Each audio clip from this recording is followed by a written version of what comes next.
Guys, मेरे पास मेरी coaching में एक क्वेश्चन बहुत बार आता है कि मैम मैंने कुछ करने के लिए डिसाइड तो किया है, पर मैं उसको थोड़े दिन करता हूँ, लेकिन फिर टाइम के साथ पता नहीं मुझे क्या होता है कि मैं वो चीज़ करना बंद कर देता हूँ, या फिर मैं चाहता तो कुछ और हूँ लेकिन इंस्टेंटली कुछ ऐसा हो जाता है कि मैं वो चीज़ नहीं कर पाता, या फिर मैं अपने खुद के ही डिसीजन के जस्ट ऑपोजिट बिहेव करने लग जाता हूँ। ये सारी चीज़ें आती है from self sabotage due to our shadow. तो चलिए जानते हैं क्या होता है शैडो से सेल्फ सैबोटाज एंड हम इसके लिए क्या कर सकते हैं। Let's deep dive in this video. Hi guys, welcome to my channel healing process. मेरा नाम है सुमन। अपने इस चैनल पर मैं खुद को हील करने की प्रोसेस से रिलेटेड कंटेंट शेयर करती हूँ। गाइस, जैसा कि मैंने हर शैडो वाली वीडियो में आपको बताया है कि शैडो हमारी वो एक अनकॉन्शियस स्पेस होती है जिसमें हम सारे इमोशन, सारी मेमोरी, सारी फीलिंग, सारे बिलीव्स और सारे हमारे एजेंडाज, हमारी सारी क्वालिटीज डाल देते हैं जो कि हम फॉलो नहीं करना चाहते, या फिर जिसको हम बुरा मानते हैं, जिसको हमारी सोसाइटी बुरा मानती है। इसमें आ जाती है सारी रॉन्ग प्रोग्रामिंग, वो सारी प्रोग्रामिंग जो हमने बचपन से ली है from our parents and from our society, और जिसको हम मानते हैं कि कुछ चीज़ें बुरी हैं, जैसे झूठ बोलना, डिसरिस्पेक्ट करना, चोरी करना, ये सब सारी चीज़ें बुरी है, हम इसको नहीं करते हैं कॉन्शियसली। तो ये सारी हमारी शैडो में चली जाती है। ऐसे वो सारी क्वालिटी भी शैडो में चली जाती है जिसको किसी न किसी रीज़न की वजह से हमारी फैमिली सोसाइटी कहती है अच्छी नहीं है, इसको मत करो। All the like should nots and could nots, वो सारे भी हमारे अनकॉन्शियस स्पेस में आते हैं। इसके अलावा अनमेट नीड्स, जो नीड्स हमारी पूरी नहीं हुई। तो मोटा मोटी जो हमारी शैडो में आता है वो होता है वो सब कुछ जो हम देखना नहीं चाहते कॉन्शियसली। इट्स लाइक अ रग।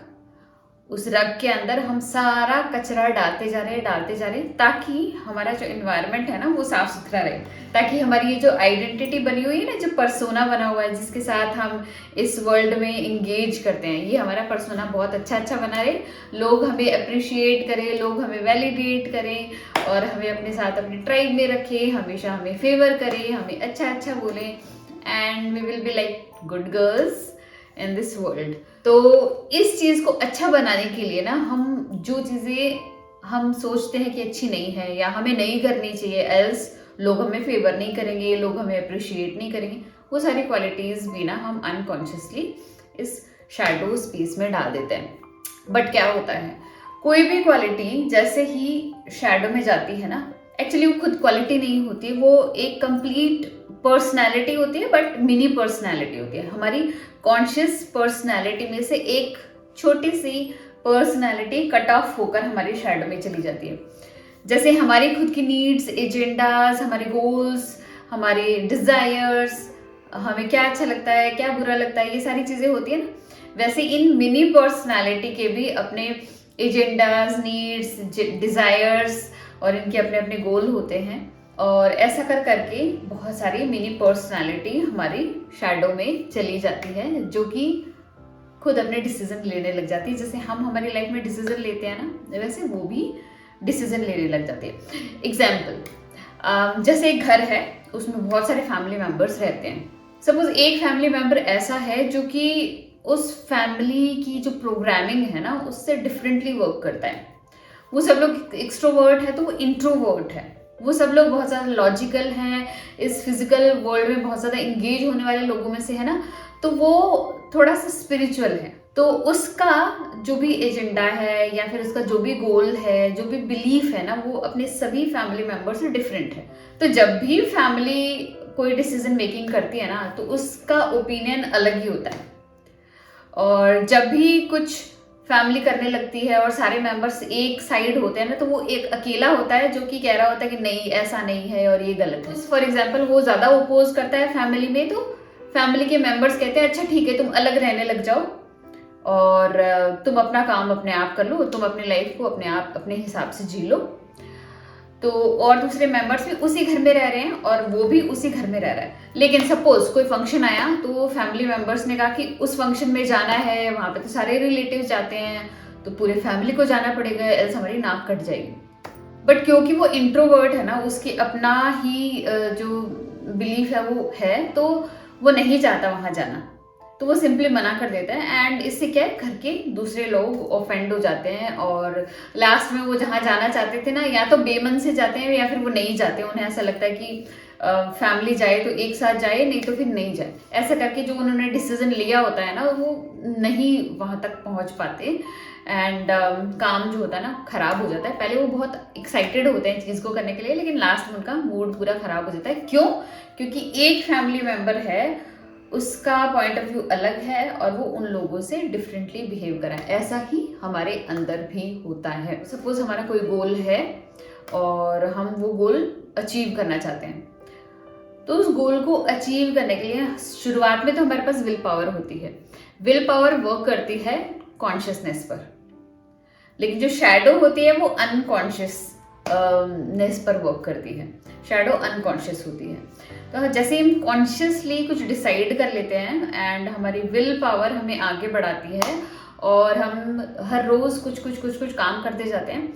बट होता क्या है, हमारे लिए पॉसिबल नहीं है कि हम पूरा दिन कॉन्शियस रहें, क्योंकि जो बॉडी है ना, ये बनी नहीं है कि हम हमेशा कॉन्शियस रहें। ये बॉडी बनी है ऑटो पायलट के लिए।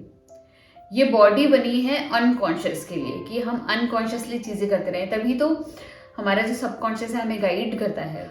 जो कुछ भी हमारे साथ हो रहा है वो सबकॉन्शियस की वजह से हो रहा है, क्योंकि जो सबकॉन्शियस प्रोग्रामिंग का बहुत बड़ा हाथ होता है। क्योंकि 95% टाइम जो है दिन का हम अनकॉन्शियस प्ले करते हैं, ऑटो पायलट पर प्ले करते हैं। अनकॉन्शियस होती है हमारी शैडो भी। तो जब भी हम कॉन्शियसली डिसाइड कर लेंगे, बट वो 5% तक ही इफेक्टिव रहती है। जैसे ही हमारी विल पावर लूज होती है, ये जो शैडो है ये अपना पार्ट प्ले करने लग जाती है।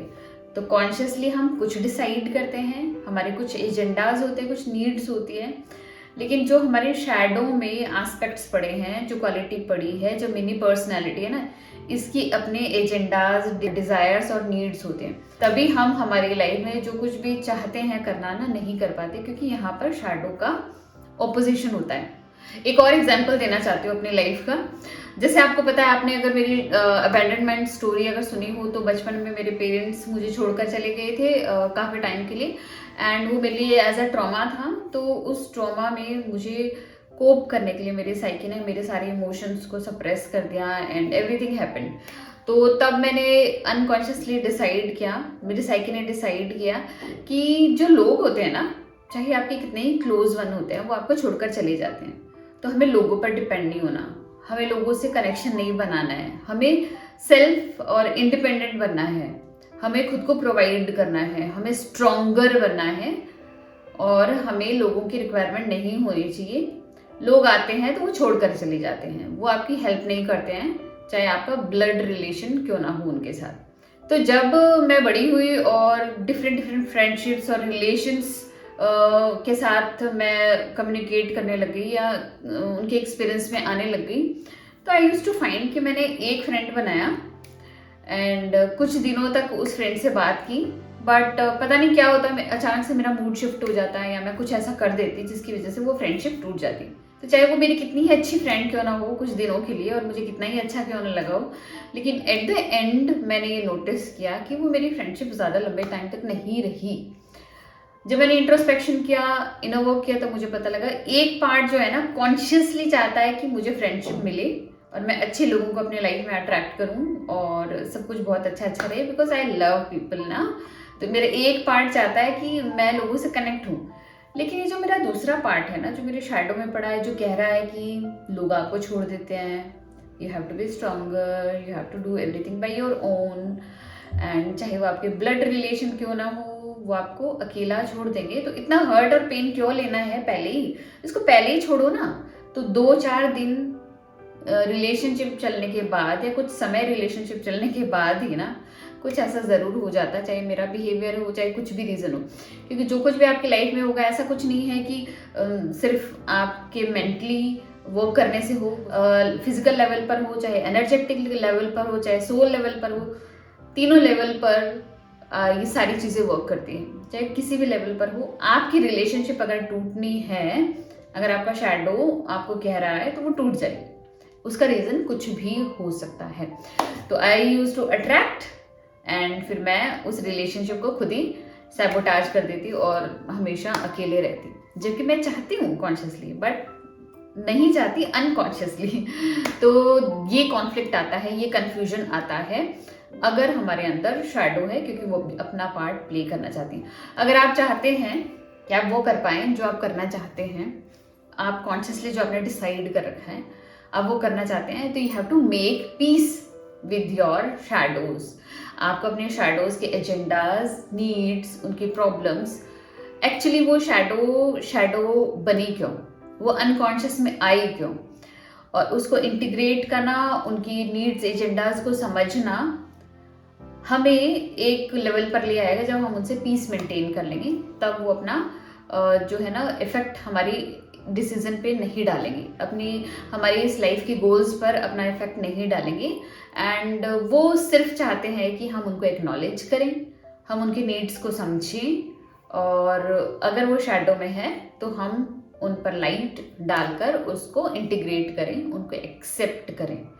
तो जैसे कि फैमिली है, जो फैमिली का एग्जाम्पल मैंने दिया, अगर हम कॉन्शियसली उसके पास जाकर, उस फैमिली मेम्बर से के पास जाकर जो कि इंट्रोवर्ट है, उससे बात करें कि व्हाट डू यू वांट, तुम क्या चाहते हो अपनी लाइफ में, क्या करना चाहते हो, क्या गोल है तुम्हारा अपनी लाइफ में। अगर हम उससे बात करें और हम उसके नीड्स को समझें कि हाँ ये अपनी लाइफ को इस तरीके से जीना चाहता है, एंड मैनी प्लेसेस जब हम चाहेंगे कोई चीज़ करना तो ये नहीं होगा वहाँ पर, ये नहीं जाना चाहेगा वहाँ पर, क्या हम उसको एक्सेप्ट कर सकते हैं? The moment we accept their needs, their agendas, तो हम उसके साथ पीस बना लेते हैं, and he will be happy to live with you. वो बहुत खुश हो जाएगा कि मैं अपनी फैमिली के साथ रह रहा हूँ। आप भी बहुत खुश हो जाएंगे क्योंकि आपका ही तो हिस्सा है, वो आपका ही तो फैमिली मेम्बर है, वो आप as a whole, as a family जीने लग जाओगे। ऐसा ही हमारे साथ होता है। हम भी जब अपने शैडोज को इंटीग्रेट कर लेते हैं, जब हम हमारे शैडोज को एक्नॉलेज कर लेते हैं, अनकॉन्शियस से कॉन्शियस में ले आते हैं, तब हम होल बन जाते हैं। ऐसा नहीं है कि ये अपना पार्ट नहीं प्ले करते हैं, ये अपना पार्ट प्ले करते हैं, लेकिन उसका जो इफेक्ट है नेगेटिव नहीं होता है। ये उस टाइम पार्ट प्ले करते हैं जब इनको अपना पार्ट प्ले करना होता है, जब वो हमें मैक्सिमम बेनिफिट दे सकते हैं, ना कि हमारे लिए बहुत बड़ी प्रॉब्लम क्रिएट कर सकते हैं। That's why we have to acknowledge कि हमारी शैडो क्या चाहती है और वो पहली बार बनी क्यों थी। तो जैसे ये पीस मेंटेन हो जाएगा, you will be able to achieve all your goals. तो गाइज आई होप आपको आज का वीडियो समझ आया होगा, एंड अगर अच्छा लगा तो प्लीज़ लाइक कीजिएगा, मेरे चैनल को सब्सक्राइब कीजिएगा। मिलते हैं ऐसे इंटरेस्टिंग वीडियो में, तब तक के लिए बाय बाय।